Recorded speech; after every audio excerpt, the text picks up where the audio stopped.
There's a caricature of democratic socialism, and there's a reality of democratic socialism. It means making the choice every day to fight for working people.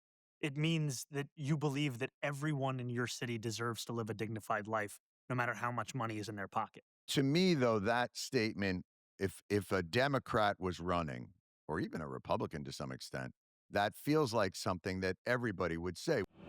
Did you catch what just happened? They started with an ideology. 30 seconds later, they were talking about working people and dignity. The policy didn't move. The definition did. Or is it perhaps just a different nomenclature than we've seen? I think part of it is that words have lost their meaning over time. Now, if today you and I were to introduce the idea of a building that lends out books for free, we would be slandered in the same way that so many new ideas are slandered today. And yet, that's the library. And the same thing with the fire department, the same thing with public schools. Watch the movement. The disputed label is gone. Now the viewer is looking at libraries, fire departments, and public schools. Familiar institutions, popular institutions.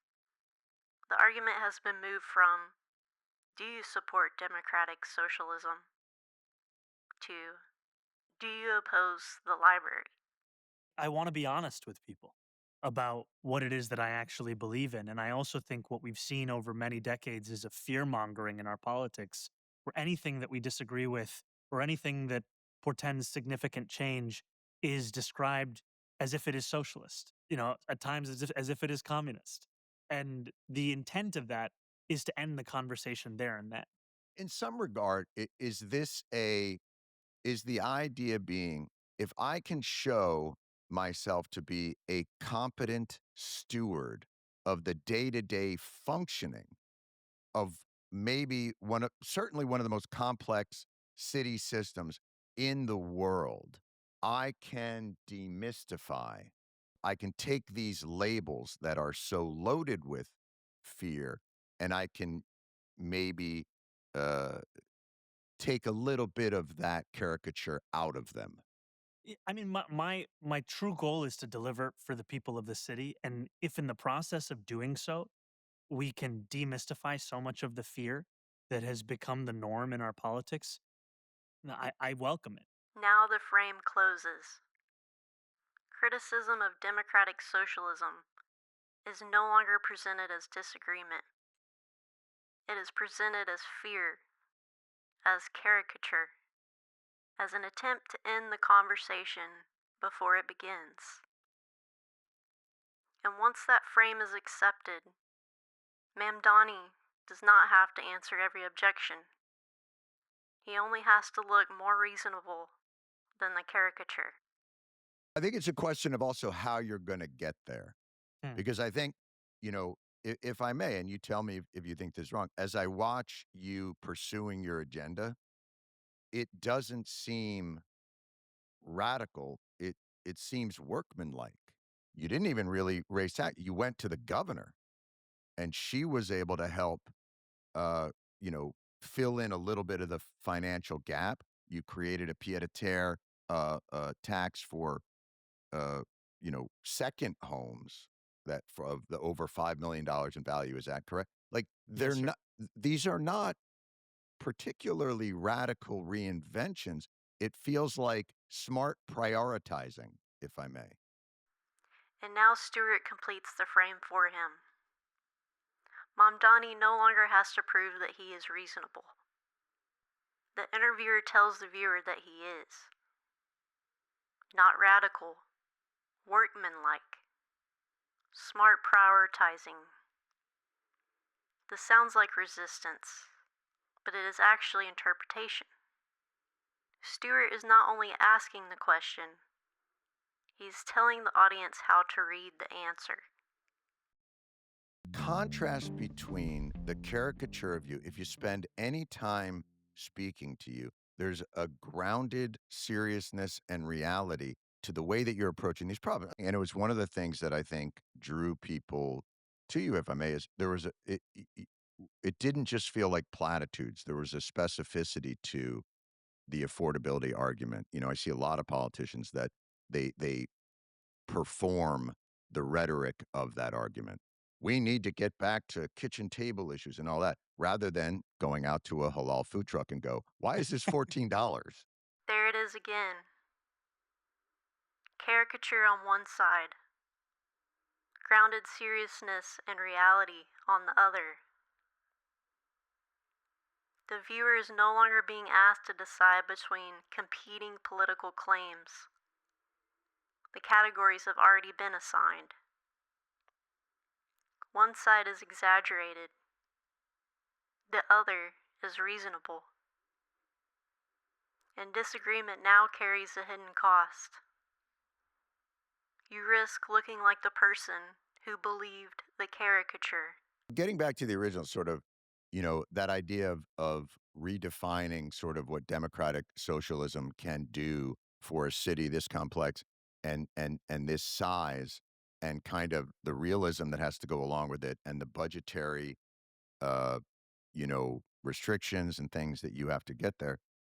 Do you in any way have that conversation with, so now democratic socialism is considered the hottest trend in the Democratic Party, and there's energy, grassroots energy, and all, and these democratic socialist candidates are popping up, and you're having to answer for every one of their policy positions.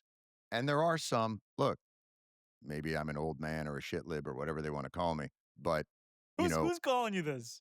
anybody, if someone says we're going to abolish all prisons and borders, like, I do go, I don't think that's a good idea. Like, it feels like order and security is also a progressive value. So are there tenets of those that are kind of following in the wake of Zohran Mamdani's success that you're not comfortable with, or that give you pause? Well, I'm comfortable with disagreement, and Right. I'm comfortable with disagreement that doesn't end the conversation entirely.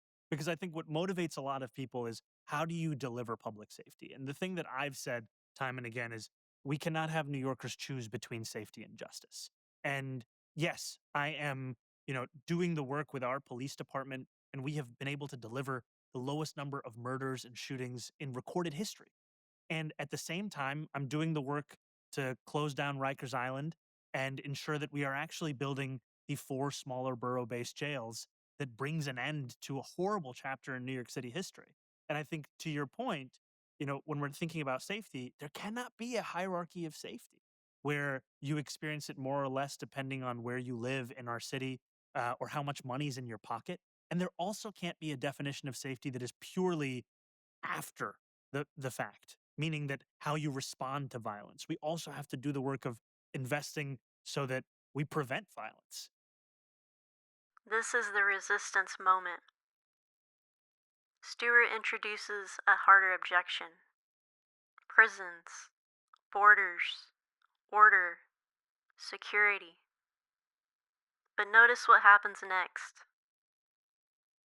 Mamdani is not required to defend every position associated with democratic socialism.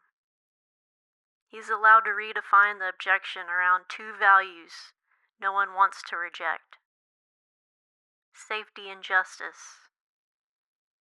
The challenge is real, but the frame still protects the guest. The most extreme version is pushed away from Mamdani, while Mamdani remains the reasonable center. Well, I think I have a responsibility to be honest with New Yorkers. Mhm. And when I'm asked a question, to answer it honestly. So that was brought up to you. That was brought up to you. Yes, All right. yes. And yet I know for many New Yorkers, when they see a clip, it doesn't begin with the question, it begins with the answer. Right. And I think He's right. A clip can begin with the answer, but this interview began even earlier than that. Before the answer, there was a pre-frame. Caricature on one side, reality on the other. Then came the definitions, the humor, the reassurance, the selective resistance. By the time the viewer reached the policy, the roles had already been assigned. This does not prove Mamdani is wrong. It does not prove his critics are right. It shows something more important. You are being taught how to perceive him before you were asked what you thought. The conversation did not simply present a choice, it built the room in which the choice would be made.